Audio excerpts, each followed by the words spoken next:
Hey everyone, I'm going to share what you need to consider about asset allocation for your retirement investments using a case study of a $3 million portfolio and the steps we went through to construct their plan. Okay, I see far too many people that miss the most critical element in designing their asset allocation. They rely simply on their age and their risk tolerance. And while these are factors, this often leaves people investing too conservative or too aggressive, both which carry risks. You don't want to be in that spot and fail to maximize your hard-earned retirement money. And the steps I'm going to walk you through will apply even if you have more or less than the $3 million this couple has. So let's meet Jack and Diane. They're 66 and 65 years old.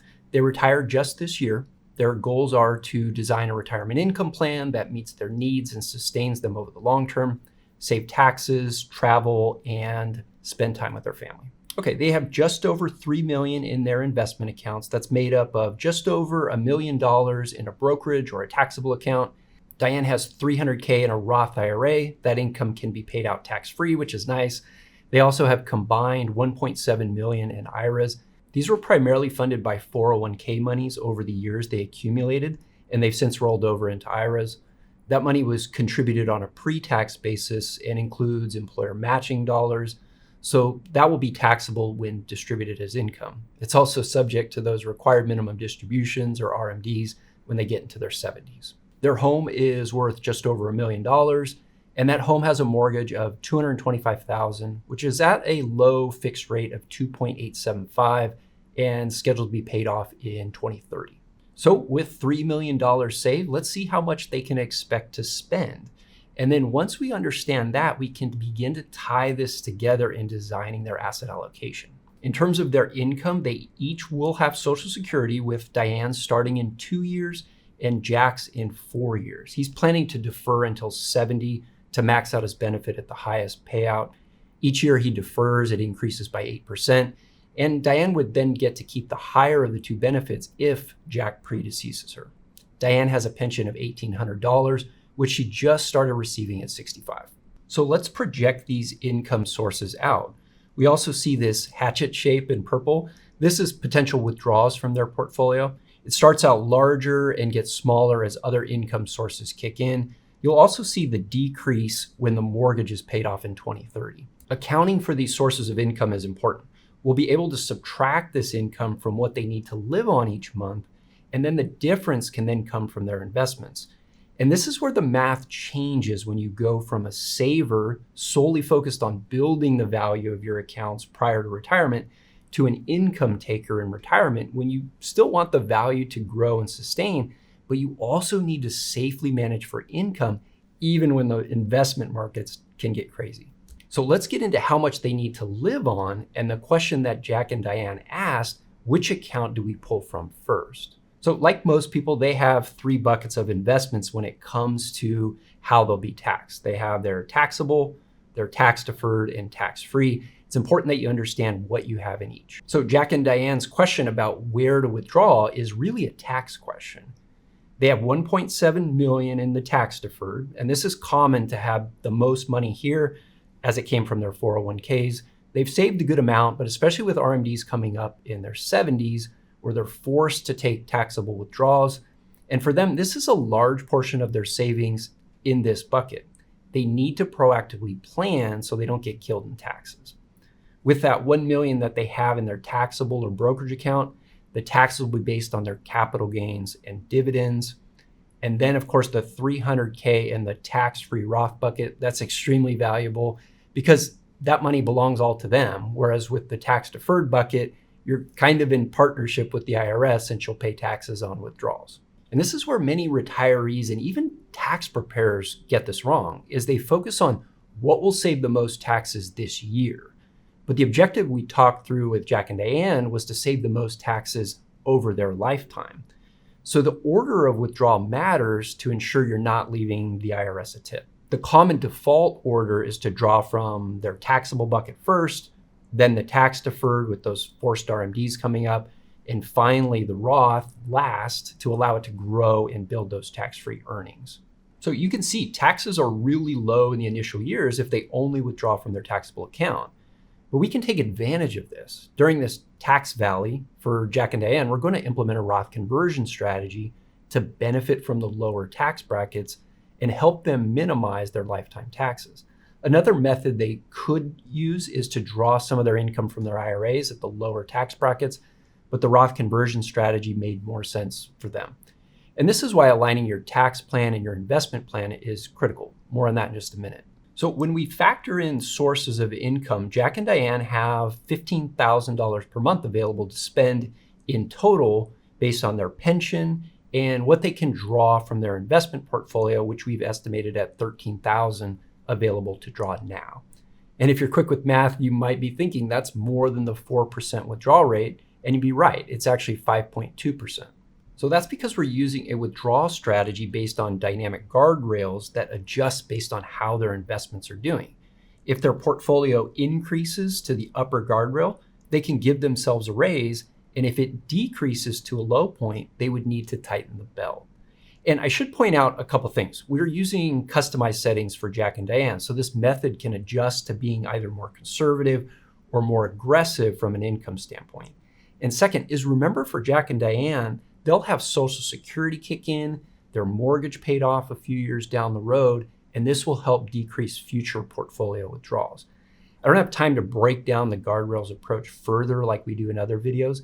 I'll link to a video where my partner Alex explains the guardrails approach in more detail down in the description, so you can understand how this is a more personalized version than the 4% rule. And because it's being monitored and adjusted, the objective is to at least give you the option to spend more if desired. And that $13,000 that they can take out from their portfolio shows them what's possible. We help Jack and Diane evaluate their actual spending. And if you're new to this channel, we use the Live, Give, Owe, Grow method for accurately calculating retirement expenses. Also, they had done some budgeting, and we all agreed that they needed $10,000 per month to hit their bank account. So that means after their pension income, they need $8,200 to draw from their investments per month.